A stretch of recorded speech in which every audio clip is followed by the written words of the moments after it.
ವಿಧಾನಸೌಧಕ್ಕಾಗಿರೋ pitch ಇದೆ. Assembly ಒಳಗೆ Vidhana Soudha.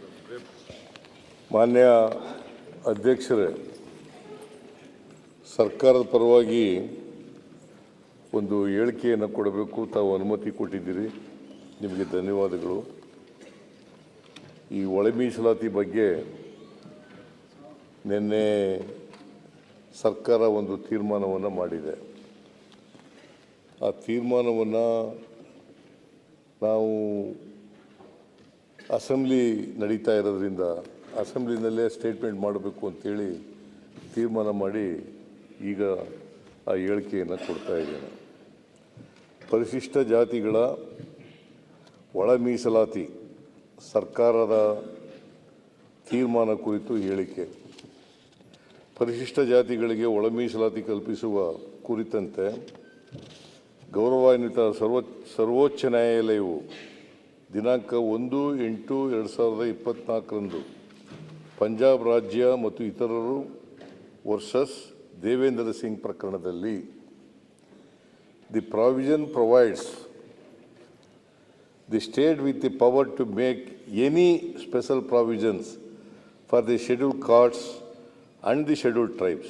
Thereby, it recognizes the wide power of the state to employ a range of means to secure substantive equality.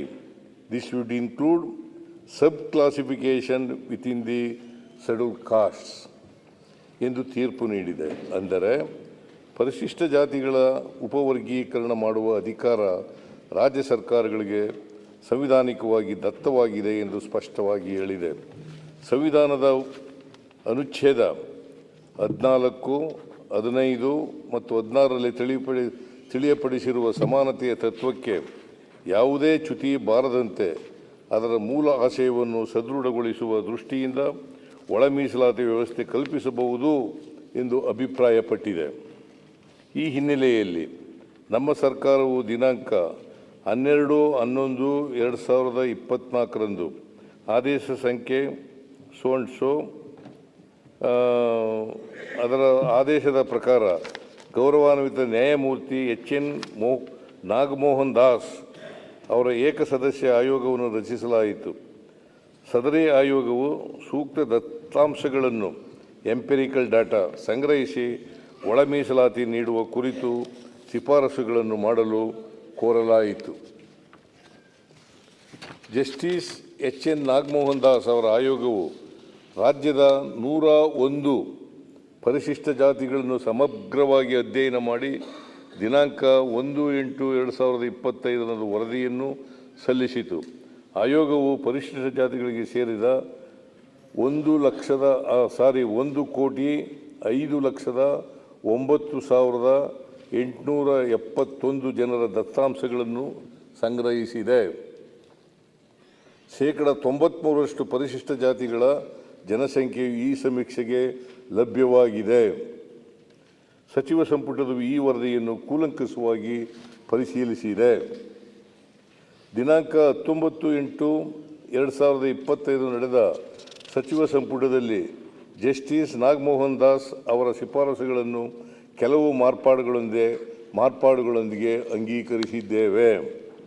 ಎಡಗೈ ಸಂಬಂಧಿತ ಜಾತಿಗಳೆಂದು ಆಯೋಗವು ಗುರುತಿಸಿರುವ ಸಮುದಾಯಗಳಿಗೆ 6% ಒಳ ಮೀಸಲಾತಿ ಕಲ್ಪಿಸಲು ತೀರ್ಮಾನಿಸಿದ್ದೇವೆ. ಜಸ್ಟಿಸ್ ನಾಗಮೋಹನ್ ದಾಸ್ ಆಯೋಗವು ಪರಯ, ಮೊಗೇರ ಮುಂತಾದ ಬಲಗೈ ಸಂಬಂಧಿತ ಜಾತಿಗಳನ್ನು ಎಡಗೈ ಸಂಬಂಧಿತ ಜಾತಿಗಳ ಜೊತೆ ಸೇರಿಸಲಾಗಿದೆ ಎಂಬುದನ್ನು ಗಮನಿಸಿದ ಸಚಿವ ಸಂಪುಟವು ಈ ಜಾತಿಗಳನ್ನು ಬಲಗೈ ಸಂಬಂಧಿತ ಜಾತಿಗಳ ಜೊತೆ ಸೇರಿಸಿ ಬಲಗೈ ಸಂಬಂಧಿತ ಜಾತಿಗಳ ಸಮೂಹಕ್ಕೆ 6% ಮೀಸಲಾತಿ ಕಲ್ಪಿಸಲು ತೀರ್ಮಾನಿಸಿದ್ದೇವೆ. ಇದರ ಜೊತೆಯಲ್ಲಿ ಆದಿ ಕರ್ನಾಟಕ, ಆದಿ ಆಂಧ್ರ, ಆದಿ ದ್ರಾವಿಡ ಗುಂಪುಗಳಲ್ಲಿನ 4,74,954 ಜನಸಂಖ್ಯೆಯನ್ನು ಎಡಗೈ ಸಂಬಂಧಿತ ಮತ್ತು ಬಲಗೈ ಸಂಬಂಧಿತ ಜಾತಿಗಳ ಜೊತೆ ಸಮಾನವಾಗಿ ಹಂಚಿಕೆ ಮಾಡಲು ತೀರ್ಮಾನಿಸಿದ್ದೇವೆ.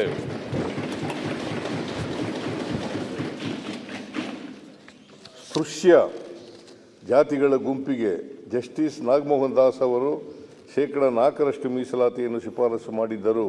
ಹಾಗೆಯೇ 59 ಜಾತಿಗಳ 5,22,099 ಜನಸಂಖ್ಯೆಯನ್ನು ಪ್ರವರ್ಗ ಎ ಎಂದು ತೀರ್ಮಾನಿಸಿ 1% ಮೀಸಲಾತಿಯನ್ನು ಶಿಫಾರಸು ಮಾಡಿದ್ದರು. ಕೆಲವು ತಾಂತ್ರಿಕ ಕಾರಣಗಳಿಂದ ಎರಡೂ ಗುಂಪುಗಳನ್ನು ಒಟ್ಟಿಗೆ ಸೇರಿಸಿ 5% ಮೀಸಲಾತಿ ನೀಡಲು ತೀರ್ಮಾನಿಸಿದ್ದೇವೆ. ಜಸ್ಟಿಸ್ ನಾಗಮೋಹನ್ ದಾಸ್ ಆಯೋಗವು ABCDE ಎಂದು ಪ್ರವರ್ಗಗಳನ್ನಾಗಿ ವಿಭಾಗೀಕರಿಸಿ ಮಾಡಿದ ಶಿಫಾರಸನ್ನು ಸಚಿವ ಸಂಪುಟವು ABC ಎಂದು 3 ಪ್ರವರ್ಗಗಳನ್ನಾಗಿ ವಿಭಾಗೀಕರಿಸಲು ಹಾಗೂ ಎಡಗೈ ಸಂಬಂಧಿಸಿದ ಜಾತಿಗಳ ಎ ಪ್ರವರ್ಗಕ್ಕೆ 6%, ಬಲಗೈ ಸಂಬಂಧಿಸಿದ ಜಾತಿಗಳುಳ್ಳ ಬಿ ವರ್ಗಕ್ಕೆ 6% ಹಾಗೂ ಸಿ ವರ್ಗಕ್ಕೆ 5% ಒಳ ಮೀಸಲಾತಿ ನೀಡಲು ತೀರ್ಮಾನಿಸಿದ್ದೇವೆ. ಪರಿಶಿಷ್ಟ ಜಾತಿಗಳಲ್ಲಿರುವ ಎಲ್ಲ 101 ಜಾತಿಗಳಿಗೆ ಶಿಕ್ಷಣ, ಉದ್ಯೋಗಾವಕಾಶ ಹಾಗೂ ಇನ್ನಿತರ ವಿಷಯಗಳಲ್ಲಿ ಅವಕಾಶಗಳನ್ನು ಒದಗಿಸುವಲ್ಲಿ ಸಮಾನತೆ ಮತ್ತು ನ್ಯಾಯಸಮ್ಮತತೆಯನ್ನು ಖಚಿತಪಡಿಸಿಕೊಳ್ಳುವ ದೃಷ್ಟಿಯಿಂದ ಈ ಮಾರ್ಪಾಡುಗಳನ್ನು ಮಾಡಲಾಗಿದೆ. ಈ ರೀತಿ ನಿರ್ಧಾರ ಮಾಡುವಾಗ ಸಚಿವ ಸಂಪುಟವು ಗೌರವಾನ್ವಿತ ಸರ್ವೋಚ್ಚ ನ್ಯಾಯಾಲಯದ ತೀರ್ಪಿನಲ್ಲಿ ನಮೂದಿಸಲಾದ ತತ್ವಗಳನ್ನು ಗಮನದಲ್ಲಿಟ್ಟುಕೊಂಡಿದ್ದೇವೆ. ಪರಿಶಿಷ್ಟ ಜಾತಿಗಳಲ್ಲಿನ ಚಲನಶೀಲತೆಯನ್ನು ಹಾಗೂ ಲಭ್ಯವಾಗುವ ದತ್ತಾಂಶಗಳನ್ನು ಪರಿಶೀಲಿಸಿಕೊಂಡು ಕಾಲಕಾಲಕ್ಕೆ ಈ ಜಾತಿಗಳನ್ನು ಅಧ್ಯಯನ ಮಾಡಿ ವರದಿ ನೀಡಲು ಶಾಶ್ವತ ಪರಿಶಿಷ್ಟ ಜಾತಿಗಳ ಆಯೋಗವನ್ನು ರಚಿಸಲು ತೀರ್ಮಾನಿಸಿದ್ದೇವೆ. ಒಳ ಮೀಸಲಾತಿಯ ಕುರಿತಂತೆ ಆದೇಶ ಹೊರಡಿಸಿದ ಕೂಡಲೇ ನೇಮಕಾತಿ ಪ್ರಕ್ರಿಯೆಗಳನ್ನು ಪ್ರಾರಂಭಿಸಲು ಹಾಗೂ ಒಂದು ಬಾರಿಗೆ ವಯೋಮಿತಿ ಸಡಿಲಿಸಲು ತೀರ್ಮಾನಿಸಿದ್ದೇವೆ. ಇದೇ ಸಂದರ್ಭದಲ್ಲಿ ಒಳ ಮೀಸಲಾತಿ ಹೋರಾಟಗಾರರ ಮೇಲಿನ ಮೊಕದ್ದಮೆಗಳನ್ನು ಹಿಂಪಡೆಯಲು ತೀರ್ಮಾನಿಸಿದ್ದೇವೆ. ಸರ್ಕಾರವು ಈಗ ಕೈಗೊಂಡಿರುವ ತೀರ್ಮಾನದಲ್ಲಿ ಯಾವುದಾದರೂ ಮಾರ್ಪಾಡುಗಳ ಅಗತ್ಯತೆ ಕಂಡುಬಂದರೆ ಅವುಗಳನ್ನು ಮುಂದಿನ ರಾಷ್ಟ್ರೀಯ ಜನಗಣತಿಯಲ್ಲಿನ ಅಂಕಿಅಂಶಗಳನ್ನು ಆಧರಿಸಿ ಬದಲಾವಣೆಗೆ ಒಳಪಡಿಸುವ ಷರತ್ತಿಗೆ ಬದ್ಧವಾಗಿದೆ.